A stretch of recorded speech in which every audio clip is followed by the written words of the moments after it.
Coming up on 9 News Mornings, a preschool teacher is still struggling to get back to her normal activities after Denver police opened fire into a crowded street in Lodo. Her story of recovery 3 months later. Election season is here, and ballots can be long and complicated, so we are breaking down one of the issues that you'll see when you go to vote. From hiking a trail to hitting the slopes, Colorado offers many outdoor activities perfect for first dates. But what happens when you can't participate? A Denver-based dating app aims to help make love more accessible to all. 9 News Morning starts right now. Love for all. Yeah. I know, we're all looking forward to that story. Good morning, everyone. Happy Friday. For us. We made Not it. this one. Actually, not me either for one. Yeah. I'm the weekend with Jordan, but that's okay. Yes. Teaser, tune in this weekend. Yes, it'll be For 2 more fun. days. I love it. Yes, good morning, everybody. By the way, if you're new to Colorado, you're probably like, what the heck is going on? I thought we were in fall. Yeah. I mean, Like feeling like summer. Yesterday, we were lady's weather. 1 degree off from hitting that 80-degree temperature. You know, I but love if you're familiar with Colorado, you've lived here a long time, this is why I say fall is my favorite, Corey Rose. This is why I love it. I think it's the better version of summer. Yeah. Okay. Like this is summer 2.0. Well, winter's knocking on our door. Yes, Okay. it is. To break it all down, we got meteorologist Ed Green with us this morning. Ed, help us out here. Well, we love everything in the forecast, so you're all right. We do have temperatures again near 80 degrees today, but we also have snow coming for the high country. Clear skies, what we're looking at right now, 54 degrees at this hour, so very mild. And we do have a red flag warning for northern sections of the state and mountain locations. Now down over the southeast, this one is for Saturday. Tomorrow they've already got it posted.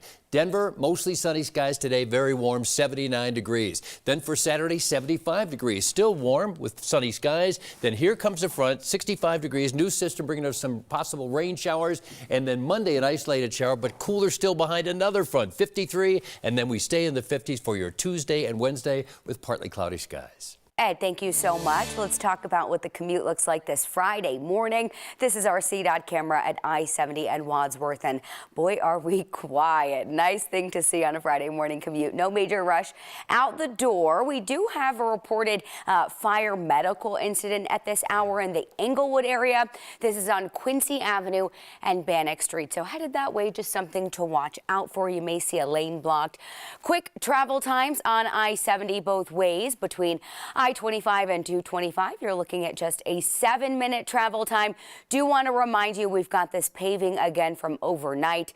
2 right lanes closed on westbound I-70 between Federal and Sheridan. This one will clear though in about an hour at 6 o'clock this morning.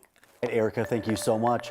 A preschool teacher shot by police in downtown Denver says she still can't go back to work.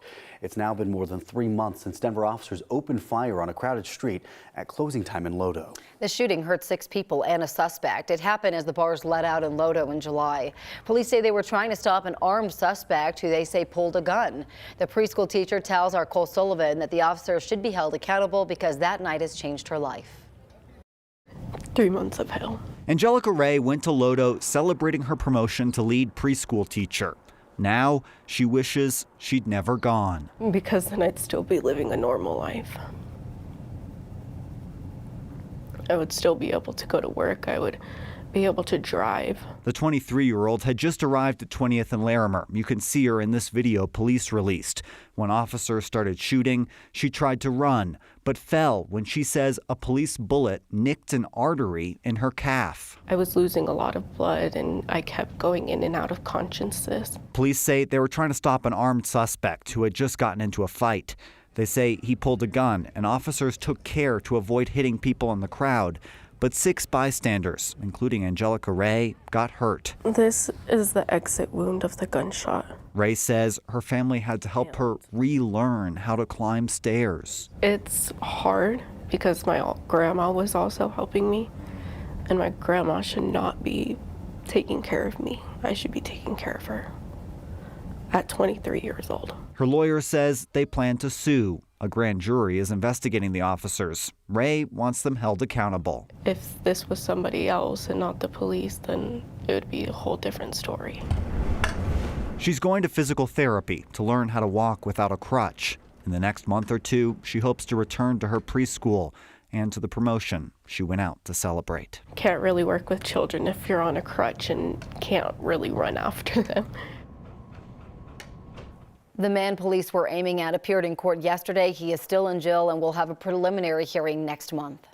Well, you may have seen smoke coming from Boulder yesterday afternoon. A grass fire briefly closed a section of US 36, forced 4 homes to temporarily evacuate. The fire grew to 19 acres, but was contained a bit before 6 p.m. last night.